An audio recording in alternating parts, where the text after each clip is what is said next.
எலெக்ஷன்ல யார் வின் பண்ணுவாங்கன்னு நினைக்கிறீங்க? நான் விஜய் தான் சொல்றேன். விஜய் தான் சொல்லுங்க. ஏன்னா விஜய் நீங்க சொல்றீங்க, ஆனா விஜய் வந்து இப்பதானே வந்திருக்காரு, அவரை நம்பி மக்கள் ஓட்டு போடுவாங்களா? இதுல என்ன இருக்கு, புதுசா ஒருத்தவங்க வந்தா தானே எப்படி இருக்குன்னு தெரியும், அவங்க என்ன செய்யறாங்கன்னு தெரியும்ல, என்கரேஜ் பண்ணலாம்ல. அக்கா, யாரு 2026 எலெக்ஷன்ல யார் வின் பண்ணுவாங்கன்னு நீங்க நினைக்கிறீங்க? டிவிகே விஜய் தான்.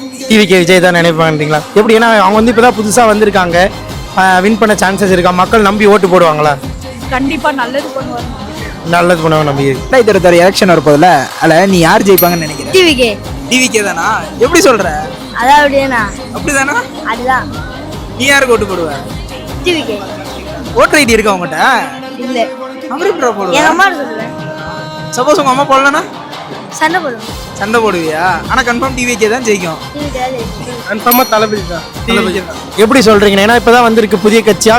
டிஎம்கே பத்தி எல்லாருக்கும் தெரியும், எவ்வளவு ஊழல் பண்றாங்க, நாட்டை எப்படி சுரண்டுறாங்க, மூவிலேருந்து தமிழ் சினிமா எல்லாத்துலேயும் அவனுங்க தான் சுரண்டானுங்க. அவனுங்களை அழிக்கணும்னா தளபதி வந்தால் தான் முடியும். சரி, ஓகே. நான் எத்தனை தொகுதியில் ஜெயிப்பாருன்னு நினைக்கிறீங்க? எனக்கு தெரிஞ்சு மோஸ்ட்லி எல்லா தொகுதியிலையும் அவர் தான் ஜெயிக்க வாய்ப்பு. ஓகேண்ணா. மக்கள் புது ஆளுங்க நம்புறாங்கல்ல, ஸோ அதனால அவர் வளர்ந்தா நல்லதா, தமிழ்நாட்டுக்கு நல்லதா இருக்கும். டிவிகே. ஏன் டிவிகே ஜெயிக்குன்னு சொல்றீங்க? ஏன்னா அவங்க வந்து பிடிக்கும். டிவிகே.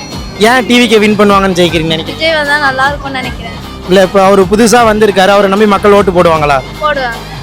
Okay, thank you.